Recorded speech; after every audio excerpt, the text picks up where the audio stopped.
ሰገን ሰሚኛለሽ? እየሰማሽኝ ነው? እገልሻለሁ፣ አሰናብትሻለሁ ሰገን። ከዛ በፊት ግን በደንብ አድርጌ ገና አጫውትብሻለሁ። ይኸውልህ ስማኝ፣ አንተ መድረፍ ከፈለግ እኮ የግድ መተጋገዝ አለብን። መተጋገዝ? ምንም መተጋገዝ ብሎ ነገር የለም ወንድም። ይኸውልህ ሲገባህ አንተ እጅህን ስጥ ወይ ተጋፈጠው፣ እኔ ሮጬ አመልጣለሁ። የታጠቀ ሰው ነው እያልኩህ እኮ ነው። አደገኛ ሰው ነው። እንዴት ነው የምታመልጠው? ሩታ ታጥቋል። ወይኔ በቃ እዚሁ መሞቴ ነው፣ እዚሁ መሞቴ ነው። ወይኔ ምን አይነት ጭንቀት ውስጥ ነው የገባሁት? ትምሰቀንስ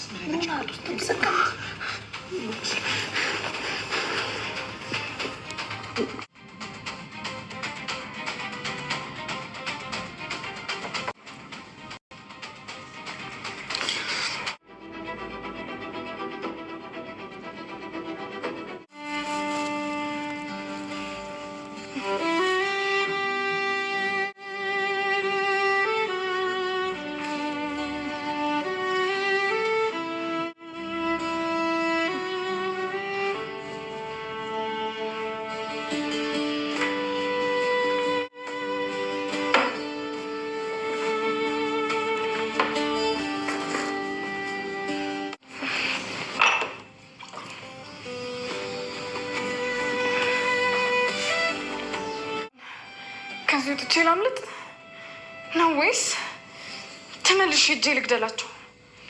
ቆይ ከዚህ በኋላ የቀረኝ ህይወት አለ እንዴ? ምንም የቀረኝ ህይወት የለም። አዎ ዘመድ የለኝም፣ ቤተሰብ የለኝም፣ ህይወት የለኝም። ገረፍ እንዴት እንደሆነ ሰገን ልብ አንጠልጣይ ድራማ። ኤፍራታ በጣም ጭንቀት ውስጥ ነበረች፣ ግን ሰውየው በአጋጣሚ ጥሏት ሄዷል። አሁንም ቢሆን ጭንቀት ላይ ናት። ምክንያቱም ሞገስና ያለበት ሁኔታ በጣም ግራ ጋብቶታል። ሞገስና ደላላው መርዞ በጣም ጭንቀት ውስጥ ነው የሚገኙት። እንግዲህ ሰገን ከእሷ ከተዘጋችበት ሞገስና ጠብ እንትኑ ስለደረሱላት እሷ ወጥታለች። በዚህ አማካኝነት እንግዲህ በጣም በጭንቀት ውስጥ ነው የሚገኙት። ሰውየው ደግሞ ወይም ደግሞ አከራዩ በኃይል የተቀበለው አከራይ ሰውዬ አሁንም እሱ ወደነ ሞገስ ጋር እየሄደ ነው። ግራ ገብቶታል። እሱም ከውጭ ላይ በሩን ሊከፍት ሲል ወለብ የሚል አይነት ስሜት ተሰምቶታል። ግን ምን እንደተፈጠረ ግራ ገብቶታል። በዚህ መካከል ላይ ግራ የተጋባው ሰውየው በሩን ለመክፈት ቁልፉን እየፈታ ነው የሚገኘው። ሞገስና መርዞ ደላላው ከውስጡ ነው፣ በጭንቀት ውስጥ ነው የሚገኙት። ሰገን ደግሞ ቢላዋን ይዛ እነዚህን ሰዎች መግደል አለብኝ፣ ካሁን በኋላ የኔ ህይወት አልቆልኛል እያለች አእምሮ የተነካቸው ከ10 ዓመት በኋላ የተዘጋጀው ሰገን አሁን ላይ አምልጣ ኩሽና ውስጥ በመግባት ዱቄቱን ያገኘችውን ሁሉ መርዝም ቢሆን ባገኘችው አጋጣሚ እየበላች እየተመገበች ትገኛለች። በዚህ ውስጥ ጭንቀት ውስጥ ነው ያለችው። ግራ ተጋብቷታል። ግን ደግሞ ላምልጥ ወይስ ምን ላድርግ ብላ ስታስብ አይ ማምለጥ የለብኝም፣ ምክንያቱም ህይወቴን ነው ተበላሽቷል፣ ህይወቴን ነው አበላሽቶታል፣ ህይወቴን ነው እዚህ አድርሶታል፣ ህይወቴን ነው አመሰቃቅሎታል። ስለዚህ እኔ ዘመድ የለኝ፣ ወገን የለኝ፣ ቤተሰብ የለኝ፣ ማንም የለኝም። ስለዚህ ማንም የሌለኝ ሰው እኔ ታዲያ ምን እሰራለሁኝ? ምን እተክራለሁ? እኔ ሲጀመር ማን ነኝ? እኔ ሲጀመር ምንድን ነኝ ብላ እንግዲህ ራሷን እየወቀሰች ነው የምትገኘው። በዚህ መካከል ሞገስና ጠበቃው ሞገስና ደላላው ውዝግብ ውስጥ ነው የሚገኙት። እርስ በርሳቸው ምን እየተፈጠረ ባይገባቸውም ነገሩ ምን እየተካሄደ እንደሆነ ግልጽ ባይሆንላቸውም እንግዲህ ልጅቷን እናድናለን ወደኛ ትመጣልናለች ብለው የገቡባት ሰገን እሷ ግን ቁልፉን አምጡ ብላ ከተረከበች በኋላ እነሱ ዘግታባቸው ወጣለች። እነሱ ግን እሷንም ይዘው ለመውጣት እነሱም ደግሞ ለመዲያን ነበር። በዛ ላይ ደግሞ እንደሚታወቀው ሞገስ የራሱ ቤት ነው ተከራይ ሆኖ የገባው። በዚህ መካከል ሌሎቻቸው ማንቻቸው ማያውቁም። መርዞም የሚያውቀው ጉዳይ የለኝም። ኢቭን ሉላ ለራሱ ይሄን ነገር የምታውቀው ጉዳይ የላትም። ግን በቃ ይሄን ቤቱ ይለቀን እንውጣ ሲባል አይ አንወጣም ይላል ሞገስ። ምክንያቱም ሞገስ የገባበት ዋና አላማው ከዚህ ቤት ውስጥ ያወጡ መረጃዎችን አውጥቶ፣ ምክንያቱም ይሄ ራሱ ቤት ነው፣ በራሱ ቤት ነው ተከራይ ሆኖ የገባው። ስለዚህ መረጃዎችን አጣንቶ ይሄን ሰውዬ በራሱ መንገድ ወጥመድ ከቶ የራሱን የሆነ ቤቱን ነገ ጧት በደስታ መረከብ ስለሚፈልግ ነው። ስለዚህ እዚህ መካከል ላይ ግልጽ ያልሆነላቸው እነ መርዞና ሉላ ግራ ተጋብተዋል። በዚህ መካከል እንግዲህ እነ ሉላና አሁን ላይ እንግዲህ በጣም የሚገርመው ሰውየው በጣም ኃይለኛ አረመኝና አራዊት እንደሆነ የሚለየው እንግዲህ አይታችኋታል። ኤፍራታን ነይ ከኔ ጋር የምታድሪ ብሎ ጠበቃው ወይም ደግሞ ለመርዞ ደላላው ያንን እንትን ከሰጠው በኋላ እየሆነ ያለው ነገር በጣም ነበር የሚያስፈራው። በጣም ቤተሰቦቻችን በዛ አማካኝነት እንግዲህ እኔ ሰውነቴን ግረፊኝ ከፊቴም ከኋላዬም እያለ እሷ እንግዲህ ፈርታ እንኳ አይ እኔ በፍጹም ብትለውም እንግዲህ ከእሷ ቀበቶውን ሸጠጥ አድርጎ ከሳበ በኋላ እንግዲህ በወገቧ ላይ ሲለቅባት ይኸው እንደዚህ መገረፍ ነው። በቃ እንደዚህ ልትገርፍኝ ይፈልጋለሁ ብሎ ነው የሰጣት። በዛም እንግዲህ በቀበቶ ልጣ ለቀዋለች። የምር ነው ጋይስ እንትን ያለችው ሰውነቱ ደም ነው የሆነው። አይታችሁታል እንዴ? አንዳንዴማ እኔ ማለት አስፈራራኝ ታውቃላችሁ። በቃ ሰውየው ደም ነው የመሰለው። ሰውነቱ ደግሞ ቀይ ስለሆነ በስላሴ ስም በቃ ሌላ ነው የሆነው ማለት ነው። ሰው ግን በዛም ላይ እንግዲህ በቃ ድገሚ ግረፊ በይኝ እያለ ነበር።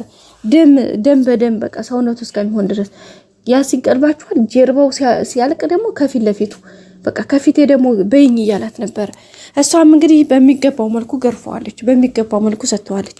በዛም መካከል እንግዲህ እሱ ከተገረፈ በኋላ ደግሞ ይህን የተገረፈ ሰውነቴን ደግሞ መልሰሽ ነይ ማሳጅ አድርጊ ብሎ ነበር ጥያቄ ሲያቀርብ የነበረው። እሷም ደግሞ ግዴታ ስለሆነባት ምክንያቱም እዛ ጋር አለበለዚያ ህይወትሽን ጠባዋሉ ስላላት በፊቱም ገርፈዋለች። ገርፋው ስትጨርስ እንግዲህ ነይ ማሳጅ አድርጊ ብሎ ነው ድጋሚ ማሳጅ ስታደርግ ደግሞ ሎሽን ላምጣ ስትለው የምን አባሽ ሎሽን ነው? እኔ ያንቺ በዲሃ ሎሽን ነው ወይ? ዝም ብለሽ ነይ ሽኝ እያላት ነበር።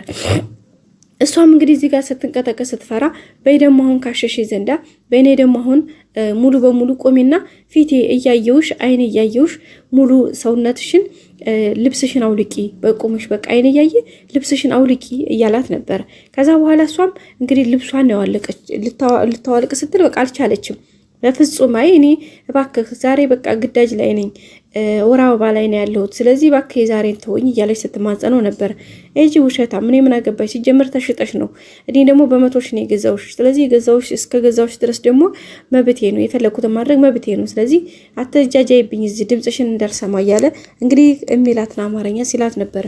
በዚህ መካከል እሷም እንግዲህ ተው ብትለውም እባክህ ብትለውም ነው ብትማጸነውም በፍጹም ብሎ ምንም አይነት ነገር ለመስማት ፈቃደኛ አይደለም ማለት ነው። ቤተሰቦቻችን በጣም ከባድ ነው።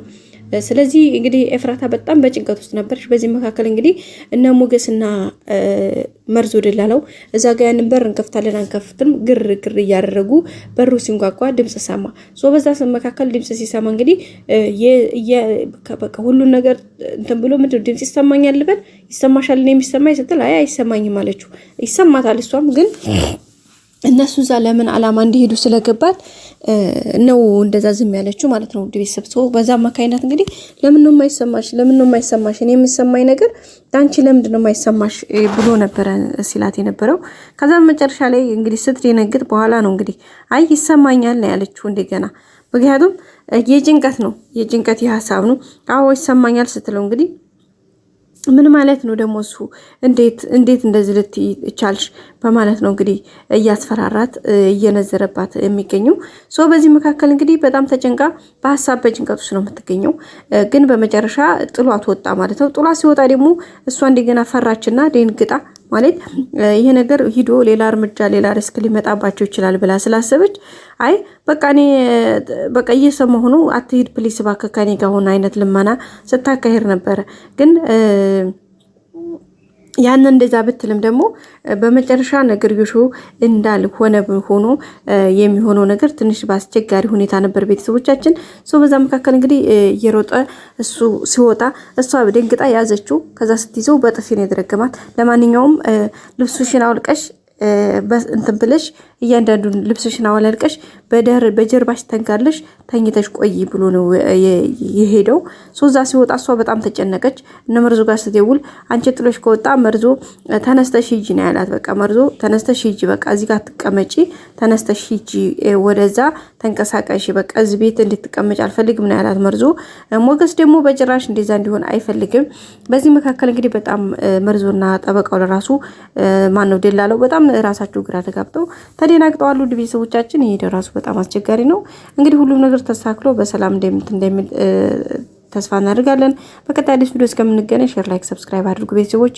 ሞገስ እንግዲህ አሸናፊ ሆኖ ሀብት ንብረቱን እንደሚያስፈልስ ተስፋ እናደርጋለን። ይህ ሰውየውም እንግዲህ እንደሚወድቅ አንጠራጠርም። ምክንያቱም ይሄ በጭንቅላቱ ሳይሆን በቂጡ የሚያስብ ሰው መጨረሻው ውድቀት ነው። በዛ ላይ ደግሞ የሰው ገንዘብ ስንት ላብ ጠብ አድርጌ የሰራሁት ገንዘብ እያለ እንግዲህ እየተጎረረ ነው። አዲስ ቪዲዮ እንገናኝ። ሰላም ቆዩ።